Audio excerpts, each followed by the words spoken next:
वेदों का अध्ययन करते समय ऐसा प्रतीत होता है कि विषय बहुत विविध है।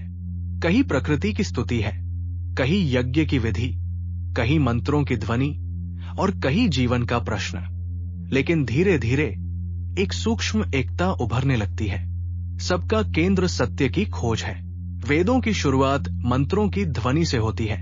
ये ध्वनि केवल अर्थ नहीं बताती, बल्कि अनुभव जगाती है। यहीं से ज्ञान विचार से आगे बढ़कर जीवन की दिशा बनना शुरू करता है। मंत्रों की इसी भूमिका को देखते हुए ये स्पष्ट हो जाता है कि वेद केवल समझने के लिए नहीं, बल्कि जीने के लिए है।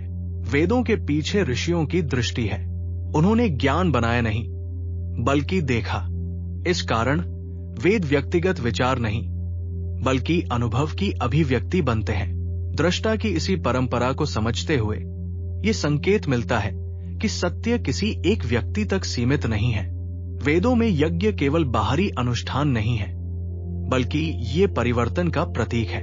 ये देने का, छोड़ने का और रूपांतरण का प्रतीक है। यही प्रक्रिया जीवन के भीतर भी घटित हो सकती है। यज्ञ की आंतरिक दिशा को देखते हुए ये स्पष्ट हो जाता है कि सच्चा परिवर्तन भीतर से ही जन्म लेता है। वेद मनुष्य को प्रकृति से अलग नहीं देखते। आकाश, पृथ्वी, जल, अग्नि सब जीवन के सहभागी है। ये दृष्टि संतुलन और सम्मान की ओर ले जाती है। प्रकृति के साथ इस संबंध को समझते हुए ये अनुभव होता है कि जीवन केवल व्यक्तिगत नहीं, बल्कि सामूहिक भी है। अंततः वेद मनुष्य को भीतर की ओर मोड़ते हैं। धर्म, संतुलन, आत्मबोध ये शब्द किसी सिद्धांत की तरह नहीं, बल्कि जीवन की दिशा की तरह प्रकट होते हैं। जीवन के उद्देश्य की इसी खोज को देखते हुए ये महसूस होता है कि स्पष्टता बाहर नहीं, भीतर जन्म लेती है।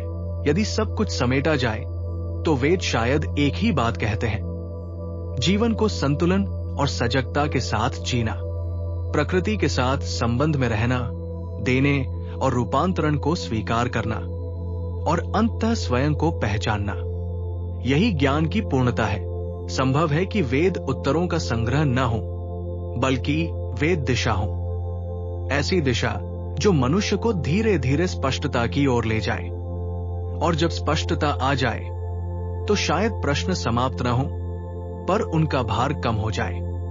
तब जीवन संघर्ष कम और समझ अधिक बन सकता है। शायद यही वेदों का वास्तविक सार है।